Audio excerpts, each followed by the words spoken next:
අද උදේම වැහැලා වතුර එහෙම වැටිලා ගස්වලට හරිම ලස්සනයි. ඉතින් මම ඒ වගේ වීඩියෝ ක්ලිප්ස් ටිකක් ගත්තා. ඊට පස්සේ තව පොඩි වීඩියෝ ක්ලිප්ස් ටිකක් අරගෙන දැන් නම් ඔය ඉර පායලා තියෙන්නේ.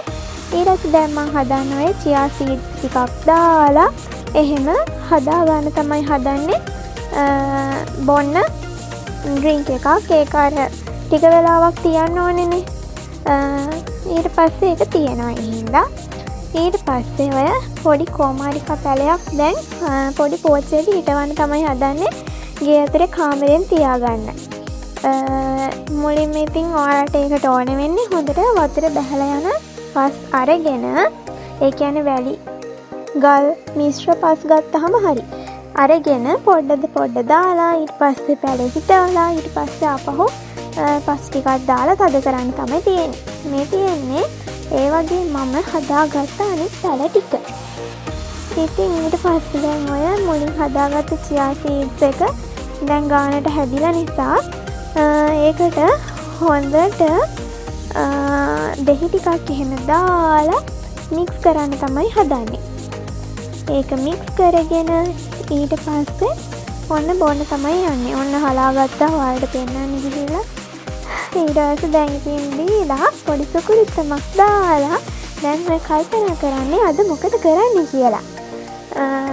ඊට පස්සේ මතක් වුණා කොණ්ඩේට මොකක් හරි hair marks එකක් දාන්න ඕනේ කියලා. ඒකට ඕනේ වෙන්නේ කොමාරිකා කෑල්ලක්, නෙල්ලි කුඩු,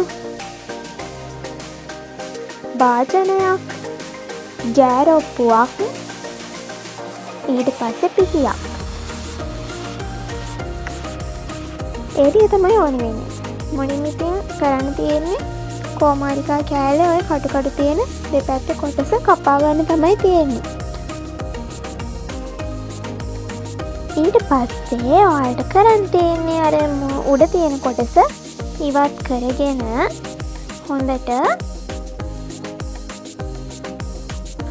ඊට පස්සේ අර සුදු පාට ජෙල් වගේ කොටස භාජනයකට දාලා ඒකට නෙල්ලි කුඩු දාලා හොඳට මික්ස් කරලා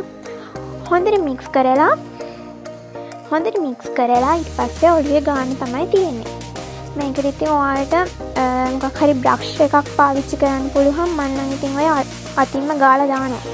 හොඳට කොණ්ඩේ බෙදාගෙන ඊට පස්සේ හැමතැනම හිස් කබල ගෑවෙන විදිහට හිස් කබල උරා ගන්න විදිහට හොඳට ගා ගන්න තමයි තියෙන්නේ.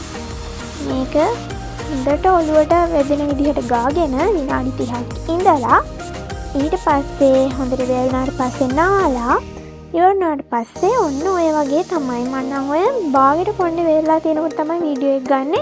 වීඩියෝ එක ඉක්මනට කරන්න ඕනේ නිසා. ඊට පස්සේ අද ඔය වගේ ඒවා තමයි කරේ. එහෙනම් ඉතින් අදට ඔච්චරයි. බයි.